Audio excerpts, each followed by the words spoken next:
যেদিন আমার মামাতো বোন তার স্বামী আর তাদের 8 বছরের ছেলেকে নিয়ে আমাদের বাড়িতে বেড়াতে এলো, সেদিনও আমি বুঝতে পারিনি যে সেই দিনটাই আমাদের পরিবারের জীবনে এক অদ্ভুত ঘটনা শুরু হতে যাচ্ছে। সারাদিন খুব আনন্দে কেটেছিল। আমার 5 বছরের মেয়ে তানহা তার ভাইয়ের সঙ্গে উঠোন জুড়ে খেলেছে, কখনো লুকোচুরি, কখনো দৌড়ঝাঁপ। আমার মামাতো বোন বারবার বলছিল, তোর মেয়েটা কত মিষ্টি, সারাক্ষণ হাসে। আমি শুধু হেসেছিলাম। তখন কি জানতাম সেই হাসি এত দ্রুত মিলিয়ে যাবে। পরদিন সকালেই তানহার শরীরটা গরম মনে হলো। থার্মোমিটার দিয়ে দেখি 101 ডিগ্রি জ্বর। ভাবলাম হয়তো বেশি দৌড়াদৌড়ি করছে। ওষুধ খাওয়ানোর পর দুপুরের মধ্যেই জ্বর একেবারে কমে গেল। তানহা আবার আগের মতো খেলতে শুরু করলো। কিন্তু বিকেল গড়াতেই আবার জ্বর। সেদিন থেকেই যেন একটা অদ্ভুত নিয়ম শুরু হলো। প্রতিদিন সকালে তানহা প্রায় স্বাভাবিক থাকে, হাসে, খায়, খেলে, কিন্তু বিকেল হলেই শরীর গরম হতে শুরু করে। সন্ধ্যার মধ্যে জ্বর 102 থেকে 103 ডিগ্রিতে পৌঁছে যায়। প্রথমে স্থানীয় ডাক্তার দেখালাম। তিনি বললেন ভয়ের কিছু নেই, ভাইরাস জ্বর হতে পারে। 3 দিন ওষুধ চলল, কোনো পরিবর্তন নেই। তারপর শহরের বড় হাসপাতালে নিয়ে গেলাম। রক্ত পরীক্ষা, ইউরিন পরীক্ষা, আরও অনেকটা পরীক্ষা করালো। সব রিপোর্ট প্রায় স্বাভাবিক। ডাক্তার অবাক হয়ে বললেন, রিপোর্ট অনুযায়ী এমন জ্বর হওয়ার কথা নয়, আরও 2-1 দিন দেখি। কিন্তু দিন যত যাচ্ছিল আমার ভয় তত বাড়ছিল। একদিন বিকেলে তান্হা জ্বরের মধ্যে হঠাৎ আমার হাত শক্ত করে ধরে বলল, আম্মু।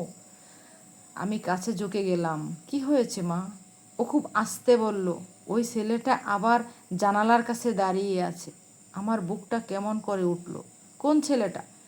তান্হা কাপা গলায় জানালার দিকে আঙুল তুলে বলল, যে আমার সঙ্গে খেলতে চায়।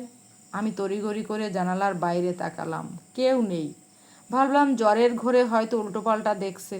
কিন্তু আশ্চর্যের বিষয় হলো পরদিন বিকেলেও একই কথা বলল, আম্মু ও এসেছে। আমি আবার বাইরে বেরিয়ে পুরো উঠোন, বাগান, গেটের সামনে পর্যন্ত খুঁজলাম। কোথাও কোনো শিশু নেই।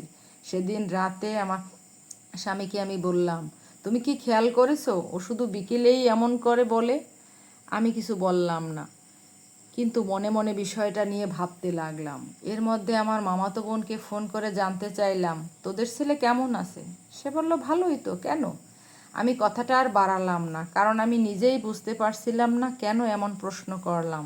পরদিন বিকেলে আমি ইচ্ছে করেই তানহার ঘরে বসে রইলাম। ঘড়িতে তখন 5টা 15। হঠাৎ তানহা দরজার দিকে তাকিয়ে মৃদু হাসলো। তারপর এমনভাবে হাত নাড়তে লাগলো যেন কাউকে ভেতরে আসতে বলছে। আমার শরীর ঠান্ডা হয়ে গেল।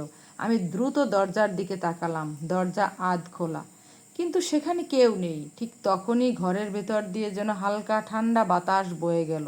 বাইরে একটুও বাতাস ছিল না। তানহা ফিসফিস করে বলল, আম্মু, ও বলছে আমি যেন ওর সঙ্গে খেলতে যাই। আমি মেয়েকে শক্ত করে জড়িয়ে ধরলাম। হঠাৎ করেই ওর শরীর আগুনের মতো গরম হয়ে উঠল। থার্মোমিটার বের করে দেখি কয়েক মিনিটের মধ্যেই জ্বর 103 ডিগ্রি। আমি আর এক মুহূর্ত দেরি করিনি। মেয়েকে নিয়ে আবার হাসপাতালে রওনা দিলাম। কিন্তু হাসপাতালের জরুরি বিভাগের সামনে পৌঁছেই আমার ফোনে একটি কল এলো। ওপাশ থেকে কান্নাজড়িত কণ্ঠে আমার মামাতো বোন শুধু একটি কথাই বলল, তুই কি তান্হার সামনে আমার ছেলের কথা বলেছিস? আমি অবাক হয়ে বললাম, না, কেন? সে কয়েক সেকেন্ড চুপ থেকে এমন একটি কথা বলল যা শুনে আমার হাত থেকে ফোনটা প্রায় পড়ে যাচ্ছিল। কারণ আমার ছেলে গত 1 সপ্তাহ ধরে একই কথা বলছে।